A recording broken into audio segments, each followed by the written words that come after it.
Très chers amis, bonjour.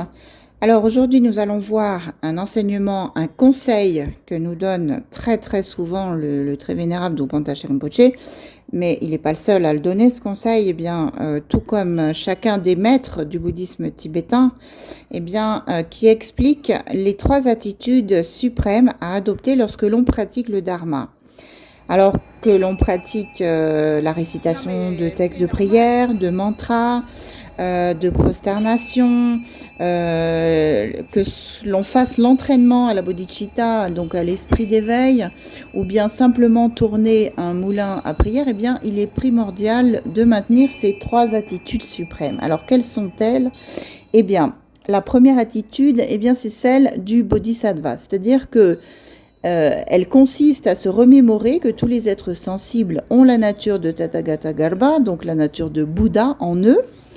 Malheureusement, la plupart des êtres l'ignorent et c'est à cause de cette ignorance qu'ils errent dans le samsara. Le pratiquant doit qui a la connaissance, doit donc s'engager fermement dans la libération des êtres sensibles dans leur ensemble. Donc, il doit se rappeler que le but ultime de toute pratique, aussi petite qu'elle soit,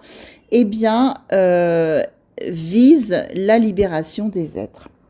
Ensuite, la seconde attitude suprême à adopter, est celle qui consiste à rester concentré pendant sa pratique.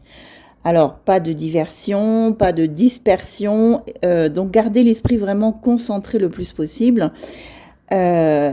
Rinpoche dit qu'il est important aussi de ne pas réciter, par exemple, un texte que l'on connaît par cœur, de ne pas réciter machinalement, parce que lorsqu'on fait les choses machinalement, on a tendance à penser à autre chose, à ne pas être concentré sur réellement la pratique, et à entretenir du coup des pensées perturbatrices, à laisser de côté l'objet de méditation, l'objet de la pratique.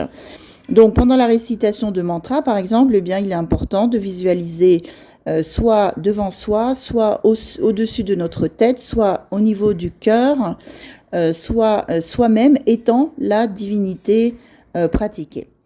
Et enfin, donc, la troisième attitude suprême, consiste à dédier tous les mérites de notre pratique à la libération des êtres. Alors, les êtres qui sont aussi nombreux que le ciel est vaste. Il y a des êtres absolument partout. Alors, ils ne sont pas tous visibles de nos yeux, mais il y a des êtres dans tout l'espace.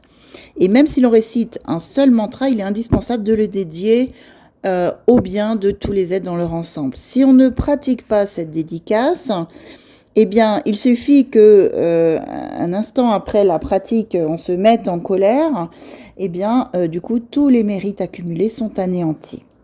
Alors que si l'on pratique la dédicace envers tous les êtres du samsara, les mérites s'inscrivent irréversiblement dans notre karma et deviennent indestructibles.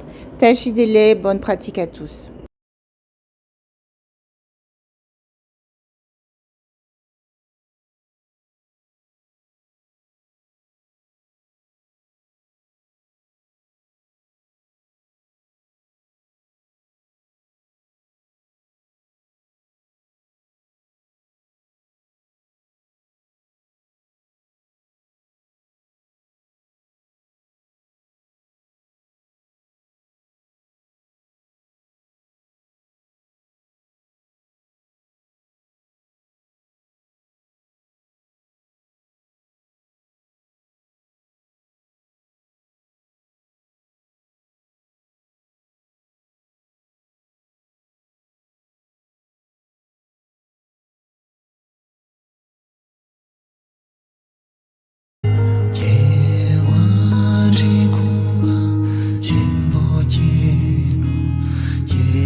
Đông Dung Nhung